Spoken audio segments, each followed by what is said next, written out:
I'd like everybody in here tonight to recognize something that's very important to all of us.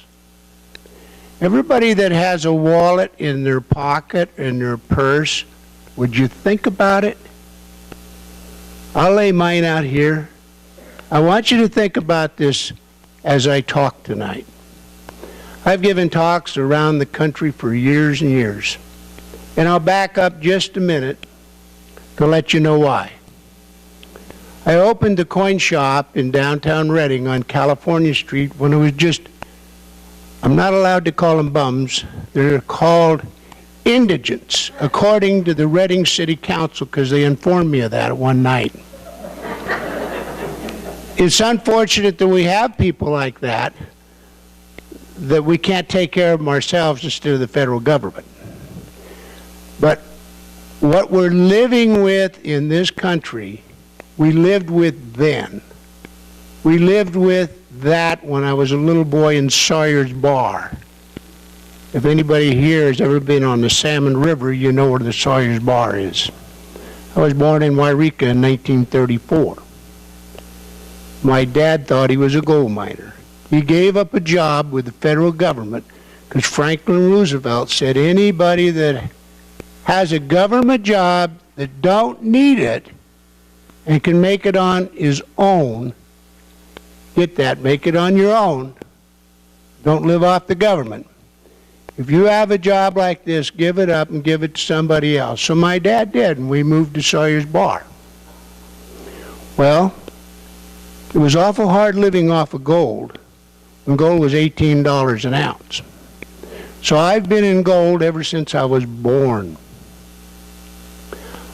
In my talks around the country over the years, I have tried to explain to people that gold and silver is not an investment. Gold and silver is what you back your currency with, what you have in your wallet. It's not to be purchased to try and make money on. You can do that in the stock market, you can do that in real estate and other investments. But gold and silver, and a percentage of that, of your dollar, will protect the remaining balance. So let me explain how that works. The easiest way to do that is with a round figure.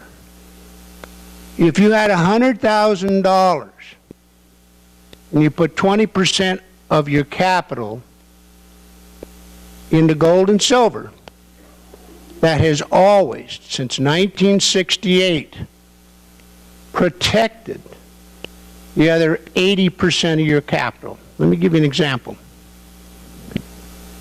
10 years ago, had you put $20,000 into silver or gold, that $20,000 today is, even with the drop of 2 weeks ago, and I'll explain that to you in a minute, even with that drop, that gold and silver is now worth over $100,000. How much is your $80,000 worth you had left over after 10 years, as far as purchasing power is concerned? And I don't care whether you had it in the stock market, in 401ks or IRAs or wherever you had it. You still lost that purchasing power with that 80%. We're not in the business to try and talk you into buying anything. We're only there to take care of your needs. Our business is a national business now, and it has been for a number of years. We supply coin dealers all over the United States, both in purchasing from them and those people wanting to purchase from us. We will not try and talk you into buying one dime worth of gold and silver or anything else. But we are there to service you when you need us. I'll give you an example how good silver is for you. In 1962, I put away the first $1,000 face value in silver coins. It cost me $1,200 for $1,000 face value. And I would tell the ladies, this 10-cent silver coin today is 12 cents. One day you'll buy a loaf of bread with that 12 cents. In 1980, silver went to $48 an ounce. Not because people were buying it for an investment.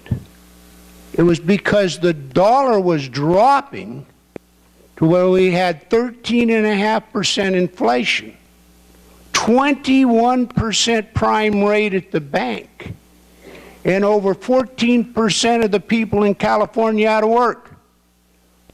Isn't that where we are today?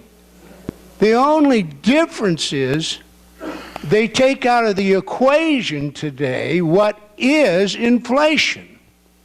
They don't add things in it like food and gasoline and other things like that, so they can say, oh, we don't really have inflation. We're only showing a 2 to 4% inflation.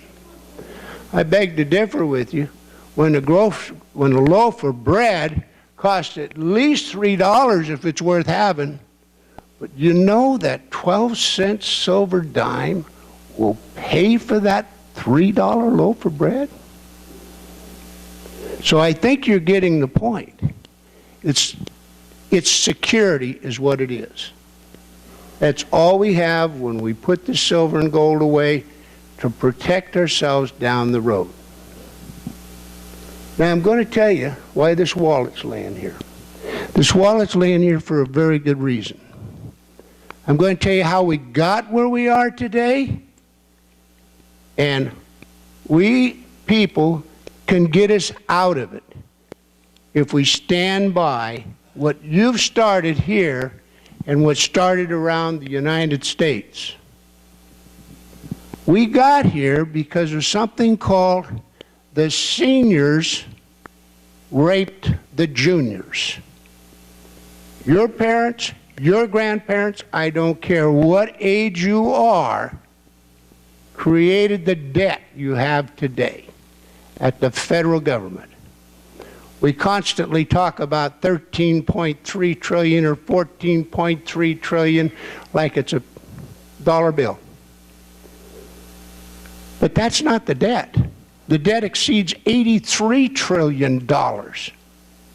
That's why the dollar is so worthless. How do you get out of a debt of $83 trillion? It seems almost an impossibility. So how do we today take care of our youth tomorrow, that we don't rape them and create this debt for them the rest of their life, or they create a bigger debt for those children down the road? When I say we raped, or our parents raped, they raped our wallets because they wanted things now. They wanted to be taken care of in 1934 with Social Security. They wanted the government to create jobs. Isn't that what we've seen going on in the last 2 years in Washington, D.C.? You got a so-called leader that says, we'll put people to work. We'll borrow another $2 or $3 trillion from the Federal Reserve.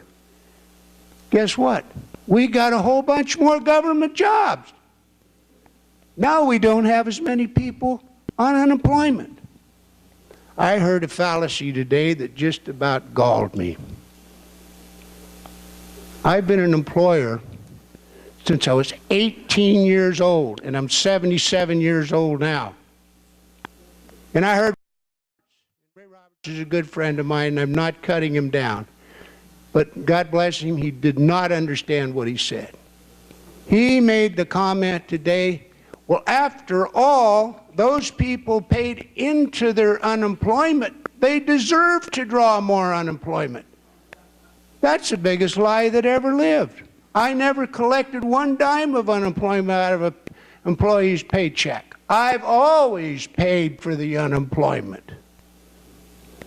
Granted, they have it coming because it was put into the state. Every quarter, you had to pay this money that you collected for your Social Security. You had to pay for SDI to the state, and you had to pay for now Medicare, and then in addition to that, we also had to reach in our pocket and pay for unemployment. Why do we create these things and make them bigger than they are?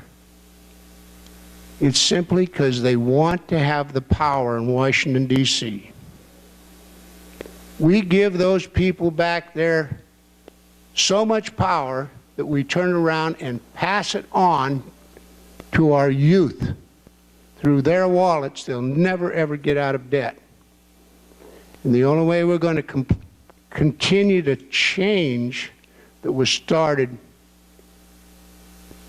with the Patriot group here a few years back is by continuing to get stronger and stronger and get rid of those people in Washington, D.C., get rid of the leadership in the state of California, and get rid of the leadership in your own community that do not want to do what's right with the Constitution of the United States.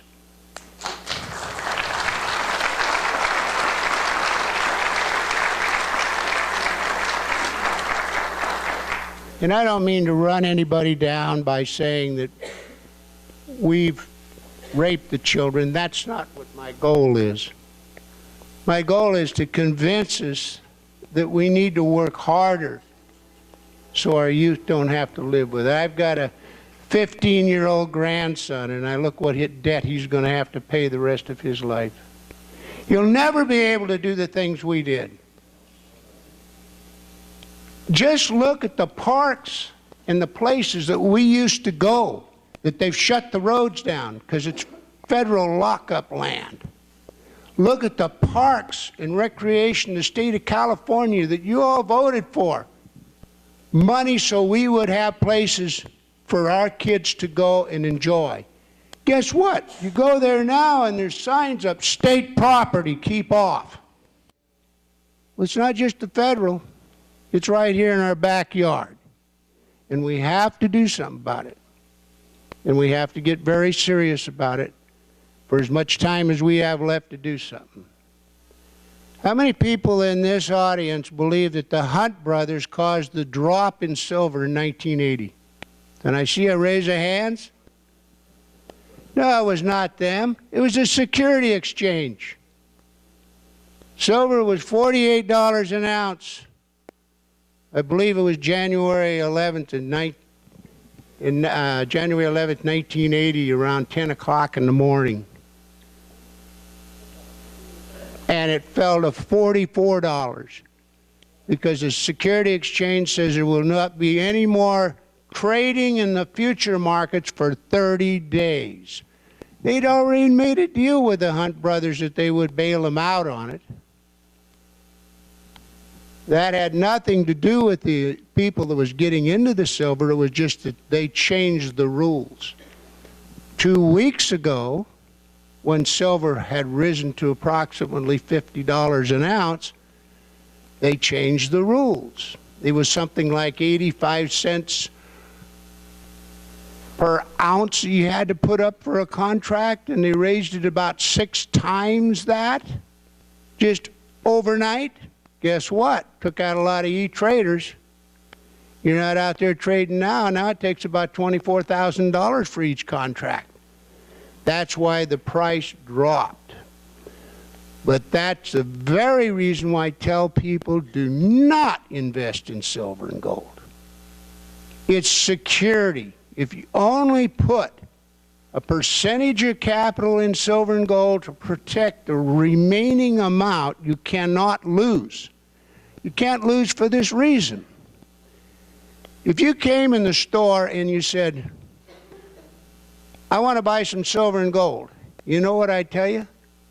I'd say that most people spend 20 to 30% of their capital and they put it in silver and gold to protect the other 70 to 80%.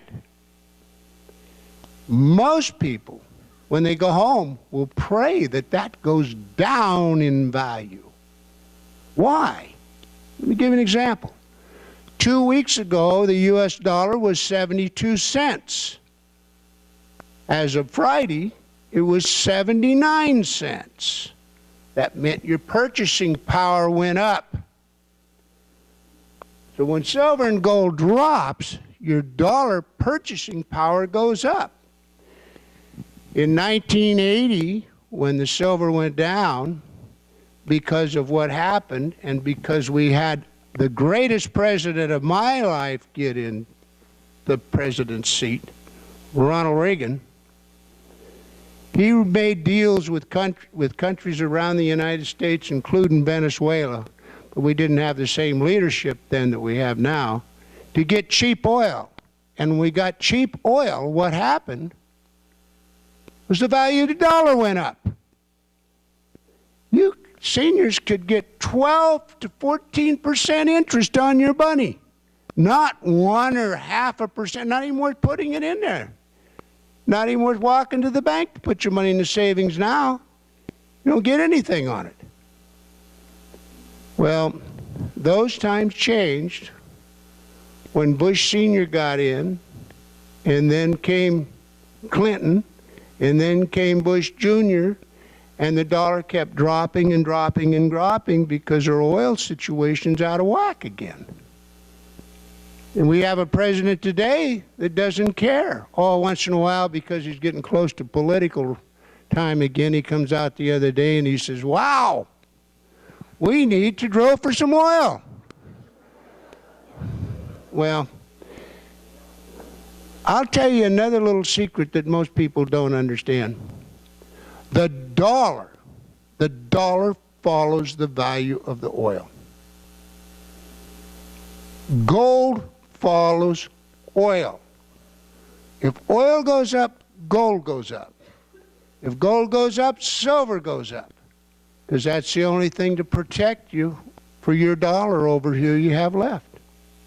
And it's not going to change. As long as the price of oil is up here, the price of gold and silver is going to stay up here. If that answered your question on the drop in silver, I hope I cleared it for you. The government stepped in again. Yeah, and then, hey guys, we've got a choice. We can either do breakouts, and Chuck's agreed to stay and do all the Q&A in survival and preparedness. Would you rather do it in a smaller environment? Yeah. How many people have questions? No, I'm sorry, not about that, I think, yeah. How many people have questions for Chuck? And of those people, are you going to survival and preparedness? Will that do it? Is that cool? You're in? Okay, whoever that is.